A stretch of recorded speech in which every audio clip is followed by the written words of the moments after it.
Guns N' Roses, no Grammy wins. Now, interesting.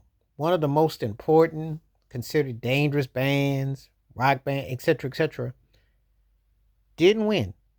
Axl Rose, Slash, they were like characters. Welcome to the Jungle was like an anthem. Rock and Roll Hall of Fame. Some people say self-destruct band. They were one of those bands that I didn't like the EP. I didn't like what Axel said out of his mouth.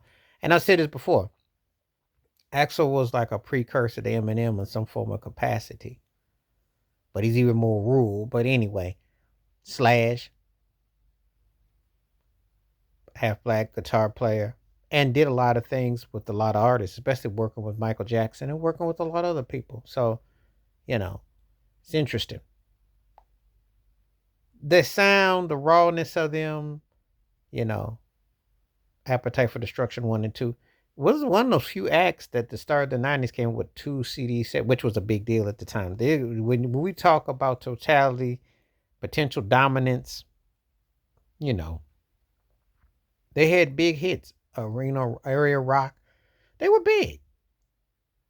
And it wasn't like they didn't have songs that couldn't translate to crossover because November Rain, Don't Cry, those were big.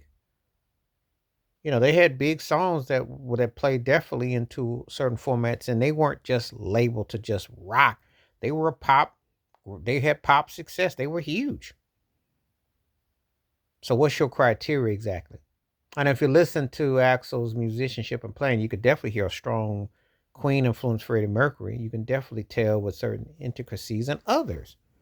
So it's not like they were just this um, regulated band that didn't hit and cross over. But what kept them from winning them awards? You just kind of got to wonder about the politics involved and why and whatnot. They had fans across dynamics too, by the way. You know, they were fans across the board who liked GNR. They were one of the most important bands.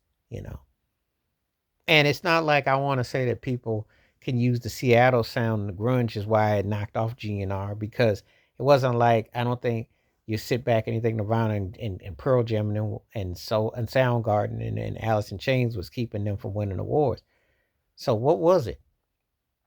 How come they weren't respected for what they did with their musicianship? Because they weren't a hair band. They actually could play and they actually had they had good quality stuff. So what is the criteria? You gonna treat Guns N' Roses like they Motley Crue or Cinderella or some of those what I call hair bands that were second, third tier acts, or Warrant, or Winger, Oh yeah, I know. Poison. I know.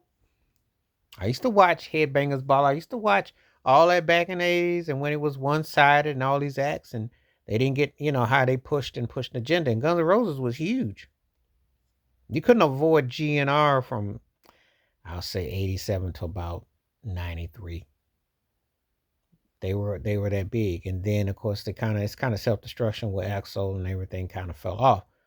A lot of it was because of his own indulgences. It wasn't because they had records to hit, But anyway, they never won a Grammy. That's pretty interesting when you think about their impact and totality.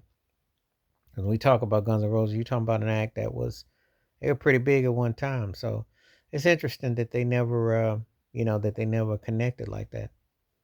So anyway, there's a lot to take on it. And let me know what you think in the comments below. Please hit like, subscribe, welcome thoughts, comments. And I do respond. Thank you. Wash your hands. Keep your mind clear. Watch out for another. Share if you like and hit that membership because when you do requests like this come true, stay safe, stay blessed, stay woke, stay free. I'm out. Peace.